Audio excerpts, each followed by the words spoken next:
या विधानसभेच्या निवडणुका झाल्या त्याच्यानंतर जे काय घडलं सगळ्यांनी हे केलेलं आहे. त्यामुळं ओबीसी महाराष्ट्रातला ओबीसी हा संभ्रमित अवस्थेत आहे की नक्की आता ह्या सरकारकडून आपल्या ज्या मागण्या प्रलंबित आहेत, फॉर एक्झाम्पल आमच्या निवडणुका झालेल्या नाही आहेत, आमचं राजकीय अस्तित्व धोक्यात आलेलं आहे.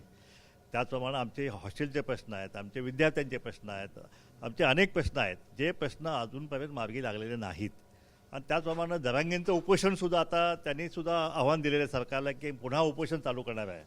तर आता हे सरकार जरांगेंच्या मागण्यामध्ये काय भूमिका घेणार आहे, त्यामुळे ओबीसी आरक्षणाला धक्का तर लागणार आहे की काय करणार आहे. ह्या सगळ्या प्रश्नावरती जे आहे चर्चा करून आज आम्ही सरकारकडे आमचं मागणं काय मांडायचं, ह्या नवीन सरकारला आम्ही कसं आम्ही सामोरे जाणार आहोत त्याची चर्चा जी आहे ते आज आम्ही या ठिकाणी करणार आहोत. आणि या सरकारला ओबीसीच्या प्रलंबित मागण्या असतील त्या मागण्यांचं निवेदनसुद्धा जे आहे त्याचासुद्धा मसुदा जो आहे तो आम्ही तयार करणार आहोत.